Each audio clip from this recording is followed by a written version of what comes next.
Asianet star singer season 10 നിലവിൽ 16 എപ്പിസോഡുകൾ പിന്നിട്ടിരിക്കുന്നു. ഇപ്പോൾ ആദ്യ എലിമിനേഷൻ നടന്നിരിക്കുകയാണ് സ്റ്റാർ സിംഗറിൽ. നിലവിൽ 2 പേർ ഷോയിൽ നിന്ന് എലിമിനേഷനിലൂടെ പുറത്തേക്ക്. സംഭവിച്ചതിങ്ങനെ: മാർച്ച് അവസാനം ആരംഭിച്ച ഷോ നിലവിൽ 16 എപ്പിസോഡുകൾ പിന്നിട്ടിരിക്കുന്നു. 18 മത്സരാർത്ഥികൾ ഉള്ളതുകൊണ്ട് തന്നെ 6 പേർ വീതം 3 എപ്പിസോഡുകൾ വേണം ഒരു റൗണ്ട് എല്ലാവരും പെർഫോം ചെയ്യാൻ. നിലവിൽ അങ്ങനെ ആകെ 4 റൗണ്ടുകൾ ടെലികാസ്റ്റ് പൂർത്തിയാക്കി. ആദ്യ 2 റൗണ്ടുകൾ ഏറെ എളുപ്പം കൈകാര്യം ചെയ്യാവുന്ന തരത്തിൽ ഗായകർ അവർക്ക് ഏറെ പരിചിതമായ, അവർക്ക് എളുപ്പം പെർഫോം ചെയ്യാൻ കഴിയുന്ന ഗാനങ്ങൾ ഉൾക്കൊള്ളിച്ച മൈ പ്ലേലിസ്റ്റ് റൗണ്ടും പവർ പ്ലേ റൗണ്ടുമായിരുന്നു. എല്ലാവരും നല്ല രീതിയിൽ ഈ റൗണ്ടുകളിൽ അവരുടെ പെർഫോമൻസ് കാഴ്ചവെച്ചു. നിലവിലെ ഗോൾഡൻ സ്റ്റാർ പെർഫോമൻസുകളിലേറെയും പിറന്നത് ഈ 2 റൗണ്ടുകളിലായിരുന്നു. പിന്നീടുള്ള 2 റൗണ്ടുകളിൽ സൂപ്പർ ഫാസ്റ്റ് റൗണ്ടും ക്ലാസിക് മെലഡി റൗണ്ടുമായിരുന്നു. അതിൽ പലർക്കും അവരുടെ കംഫർട്ട് ലെവലിൽ നിന്ന് പുറത്തു വന്ന് പാടേണ്ടി വന്നു. മറ്റൊരു പ്രധാന കാര്യം, ഇവർ ഓരോ റൗണ്ട് കഴിയും തോറും പെർഫോമൻസുകൾ നല്ല രീതിയിൽ മെച്ചപ്പെടുത്തുന്നു എന്നതാണ്. ആകെ 4 റൗണ്ടുകൾ പൂർത്തിയായ 16ാം എപ്പിസോഡിന്റെ അവസാനം നിലവിലെ വ്യക്തിഗത മാർക്കുകളുടെ അടിസ്ഥാനത്തിൽ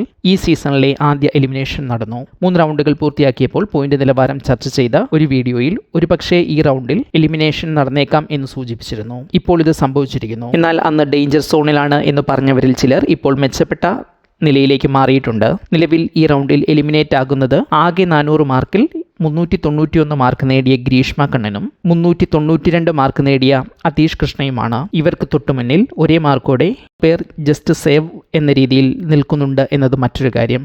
ഏതായാലും ഇത്തരം വളരെ ടൈറ്റായ ഒരു മത്സരത്തിൽ 4 റൗണ്ടുകൾ പിന്നിടാൻ കഴിഞ്ഞത് ഏറെ അഭിമാനകരം തന്നെ. നിലവിൽ കോൺവെന്റ് സ്കൂളിന്റെ പാട്ടാണ് ആദിഷ്. ഗ്രീഷ്മ ഗുരുകുലത്തിന്റെ ഭാഗമാണ്. ആദിഷിന് 3ാം റൗണ്ടിൽ വന്ന മാർക്കിന്റെ കുറവും ഗ്രീഷ്മയുടെ കാര്യത്തിൽ ഏറെ പ്രകടനം മെച്ചപ്പെടുത്തിയെങ്കിലും തുടക്ക സമയത്തെ റൗണ്ടുകളിൽ ലഭിച്ച 97 എന്ന കുറഞ്ഞ മാർക്കും ഈ എലിമിനേഷനിൽ നിർണായകമായി. അതേസമയം 4ാം റൗണ്ടിൽ 99 എന്ന മാർക്കിലേക്ക് എത്താൻ ഗ്രീഷ്മയ്ക്ക് പെർഫോമൻസ് മെച്ചപ്പെടുത്താൻ കഴിഞ്ഞു എന്നത് ശ്രദ്ധേയമായ മറ്റൊരു കാര്യം.